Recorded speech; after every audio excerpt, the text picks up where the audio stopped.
오늘은 5월 25일 화요일입니다. 이제 다 함께 사도신경으로 신앙 고백하심으로 새벽 예배를 시작하겠습니다. 나는 전능하신 아버지 하나님 천지의 창조주를 믿습니다. 나는 그의 유일하신 아들 우리 주 예수 그리스도를 믿습니다. 그는 성령으로 잉태되어 동정녀 마리아에게서 나시고 본디오 빌라도에게 고난을 받아 십자가에 못 박혀 죽으시고 장사된 지 사흘 만에 죽은 자 가운데서 다시 살아나셨으며 하늘에 오르시어 전능하신 아버지 하나님 우편에 앉아 계시다가 거기로부터 살아있는 자와 죽은 자를 심판하러 오십니다. 나는 성령을 믿으며 거룩한 공교회와 성도의 교제와 죄를 용서받는 것과 몸의 부활과 영생을 믿습니다. 아멘. 오늘 우리에게 주시는 하나님의 말씀은 출애굽기 21장 28절에서 36절까지 말씀입니다. 제가 봉독해 드리겠습니다. 소가 남자나 여자를 받아서 죽이면 그 소는 반드시 돌로 쳐서 죽일 것이요 그 고기는 먹지 말 것이며 임자는 형벌을 면하려니와 소가 본래 받는 버릇이 있고 그 임자는 그로 말미암아 경고를 받았으되 단속하지 아니하여 남녀를 막론하고 받아 죽이면 그 소는 돌로 쳐 죽일 것이고 임자도 죽일 것이며 만일 그에게 속죄금을 부과하면 무릇 그 명령한 것을 생명의 대가로 낼 것이요 아들을 받든지 딸을 받든지 이 법규대로 그 임자에게 행할 것이며 소가 만일 남종이나 여종을 받으면 소 임자가 은 30세겔을 그의 상전에게 줄 것이요 소는 돌로 쳐서 죽일지니라. 사람이 구덩이를 열어두거나 구덩이를 파고 덮지 아니하므로 소나 나귀가 거기에 빠지면 그 구덩이 주인이 잘 보상하여 짐승의 임자에게 돈을 줄 것이요 죽은 것은 그가 차지할 것이니라. 이 사람의 소가 저 사람의 소를 받아 죽이면 살아있는 소를 팔아 그 값을 반으로 나누고 또한 죽은 것도 반으로 나누려니와 그 소가 본래 받는 버릇이 있는 줄을 알고도 그 임자가 단속하지 아니하였으면 그는 소로 소를 갚을 것이요 죽은 것은 그가 차지할지니라. 아멘. 할렐루야. 오늘도 주님의 말씀으로 하루를 시작하시는 성도님들을 주님의 이름으로 축복합니다. 출애굽한 이스라엘 백성들에게 하나님께서 십계명을 주시고 어떻게 하나님의 말씀 가운데서 살아가야 하는지 구체적인 방향을 말씀해 주셨습니다. 이스라엘 백성들은 시내산에서 11개월 보름 정도를 머물게 되는데 이 기간 동안 이스라엘 백성들은 하나님의 말씀을 배우게 됩니다. 430년 동안 애굽의 문화에 젖어 있는 그들을 말씀으로 새롭게 훈련함으로 하나님의 백성의 삶을 살아갈 수 있도록 훈련하는 것입니다. 우리도 이와 같이 하나님의 말씀으로 훈련받는 시간들이 필요합니다. 세상적인 가치관으로 가득 찬 우리들에게 하나님의 말씀으로 훈련하고 하나님 나라의 가치관을 갖는 것이 중요합니다.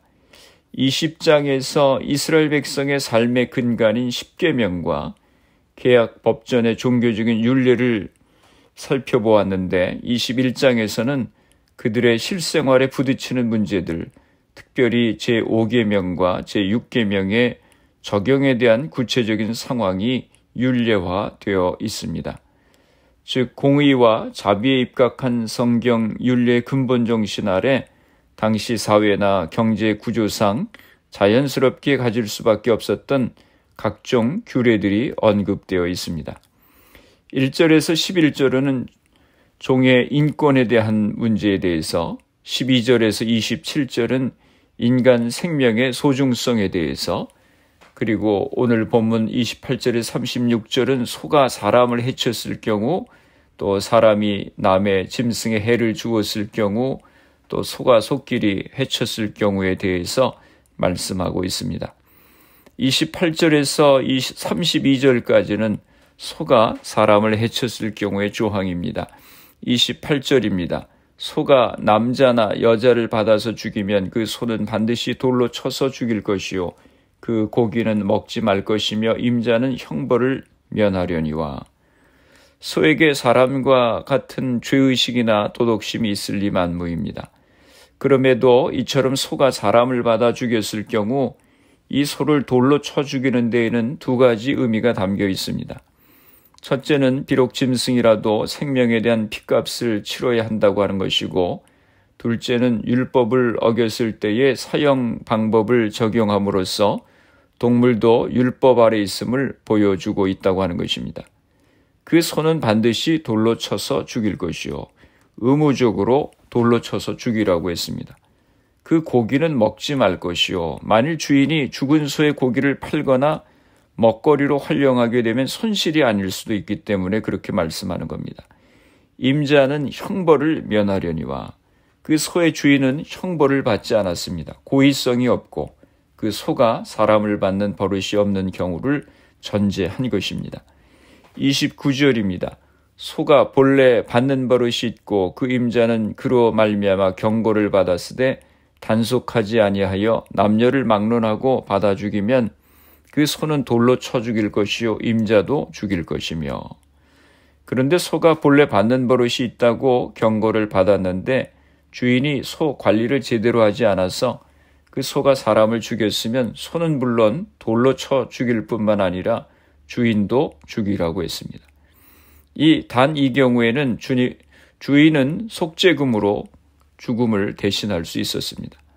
속죄금에 대한 규정이 30절에서 32절에 나옵니다.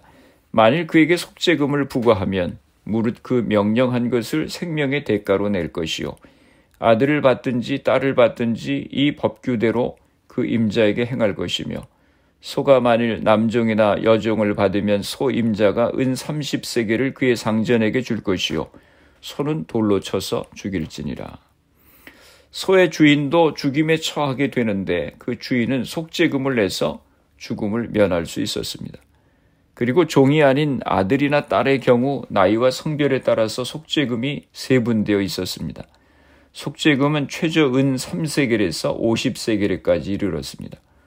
종의 경우는 은 30세겔이 당시 종 한 명의 일반적인 몸값이었습니다. 신약에서 예수님께서 종 한 사람의 몸값인 은 30세겔에 십자가에 내어줌을 당하셨습니다. 33절에서 34절은 사람이 남의 짐승에게 해를 주었을 경우입니다. 사람이 구덩이를 열어두거나 구덩이를 파고 덮지 아니하므로 소나 나귀가 거기에 빠지면 그 구덩이 주인이 잘 보상하여 짐승의 임자에게 돈을 줄 것이요 죽은 것은 그가 차지할 것이니라. 사람이 구덩이를 열어두거나, 여기 구덩이는 빗물을 받아두려고 파놓은 수조 같은 구덩이입니다. 이런 수조에는 안전을 위해서 덮개를 엎어 두어야 했습니다. 구덩이를 덮개로 덮어 놓지 않으면 움직이는 동물이나 사람이 거기에 빠져 상해를 입을 수가 있었습니다. 그 구덩이 주인이 잘 보상하여 사태를 해결하기 위해서 주인은 손실을 보상해 주어야 했습니다. 35절에서 36절은 소가 소끼리 해쳤을 경우입니다. 이 사람의 소가 저 사람의 소를 받아 죽이면 살아있는 소를 팔아 그 값을 반으로 나누고 또한 죽은 것도 반으로 나누려니와. 그 소가 본래 받는 버릇이 있는 줄을 알고도 그 임자가 단속하지 아니하였으면 그는 서로 소를 갚을 것이요 죽은 것은 그가 차지할지니라. 혹시 소가 이웃집 소를 받아서 죽인 경우에는 살아있는 소를 팔아서 그 값을 반반 나눠 가졌습니다. 또한 죽은 소의 고기도 서로 반반 나눴습니다. 그러나 그 소가 전에도 받는 버릇이 있었는데 그 주인이 단속하지 않았다면 사고를 친 소의 주인이 이웃에게 소값을 다 갚아야 됐습니다. 그리고 죽은 소는 소값을 낸 사람의 차지가 되었습니다. 출애굽기가 기록된 시기는 BC 1400년경입니다. 그런데 종에 대한 인권에 대한 문제, 생명의 소중한 문제, 소가 소를 받았을 때 문제 등등 이렇게 구체적으로 인간 생활의 문제를 다루고 있는 말씀들을 보면서 우리는 놀라게 됩니다. 하나님은 참 세심하신 하나님이십니다. 오늘날도 한국에서 개를 키우는 분들이 많아져서 사람을 물어서 문제가 되는 경우가 뉴스에 많이 나옵니다. 거기에 대한 보상의 문제로 시비가 붙는 모습을 보면서 구체적인 법 규정이 없어서 어떻게 처리해야 될지에 대한 고민을 다루는 것도 보았습니다. 하나님의 백성으로 우리가 살아가고 또 우리가 사는 사회를 하나님의 나라로 세워간다고 하는 것은 하나님의 뜻 가운데서 공의와 사랑으로 세워가는 것임을 보게 됩니다. 공의와 사랑은 서로 다른 것이 아니고 동전의 앞뒷면과 같은 것입니다. 공의가 없는 사랑은 온전한 사랑이 아니고 사랑이 없는 공의도 온전한 공의가 아닙니다. 하나님께서 이렇게 세세하게 법 규정을 주시고 십계명을 주신 것은 그저 마음으로만 하나님을 사랑합니다라고 해서는 안 된다고 하는 것입니다. 하나님 사랑이 이웃 사랑으로 실생활 가운데 구체적으로 나타나야 한다고 하는 것입니다. 이러한 실생활에 관련된 구체적인 규정들은 우리의 믿음의 모습이 어떠해야 하는지를 보여주는 것입니다. 말로만 하나님을 찬양하고 기도해서는 안 되고 말씀을 사랑하고 열심히 기도하는 모습이 또한 나의 삶의 현장에서, 가정에서, 직장에서 구체적으로 하나님의 사랑과 공의를 나타내는 모습으로 나타나야 한다고 하는 것입니다. 그래서 출애굽기 22장 31절에 말씀합니다. 너희는 내게 거룩한 사람이 될지니. 하나님께서 우리에게 십계명을 주시고 실생활에 적용되는 구체적인 규례를 주신 목적은 우리로 하나님의 거룩한 사람이 되도록 하기 위한 것입니다. 하나님을 예배하며 사랑하는 모습이 나의 가정과 직장, 삶의 현장에서 공의와 사랑의 모습으로 구체화되는 우리의 신앙의 모습이 되어야 하겠습니다. 기도하시겠습니다. 살아계신 아버지 하나님, 은혜와 사랑을 감사합니다.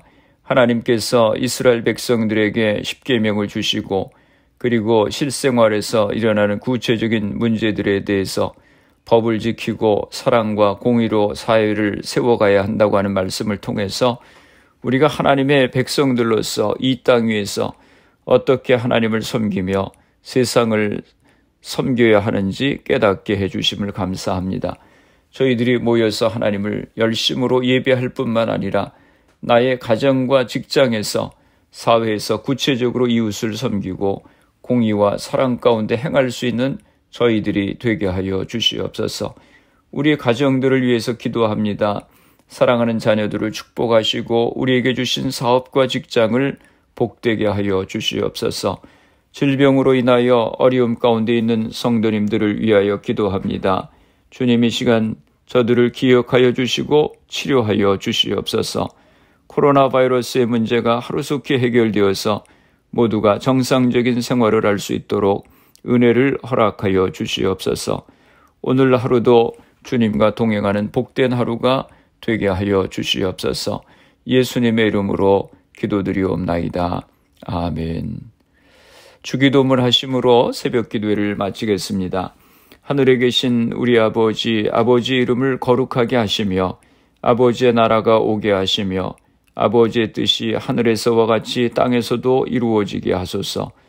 오늘 우리에게 일용할 양식을 주시고 우리가 우리에게 잘못한 사람을 용서하여 준 것 같이 우리 죄를 용서하여 주시고 우리를 시험에 빠지지 않게 하시고 악에서 구하소서. 나라와 권능과 영광이 영원히 아버지의 것입니다. 아멘. 새벽 예배를 마쳤습니다. 오늘 하루도 주님 안에서 승리하시기 바랍니다. 새벽 예배 후 개인적으로 10분 이상씩 기도하시기 바랍니다. 하나님의 말씀을 잘 지키고 공의와 사랑으로 살아갈 수 있도록 가정과 자녀들, 직장과 사업을 위해서 질병으로 고생하시는 성도님들의 회복을 위해서 기도해 주시고 교회를 위해서 또 미국과 대한민국 조국을 위해서 기도해 주시고 그리고 코로나 바이러스를 위해서 애쓰는 의료진들, 봉사자들, 위정자들 위해서 기도해 주시고 코로나 백신 접종이 순조롭게 잘 진행되어서 코로나가 속히 퇴치될 수 있도록 기도해 주시기 바랍니다.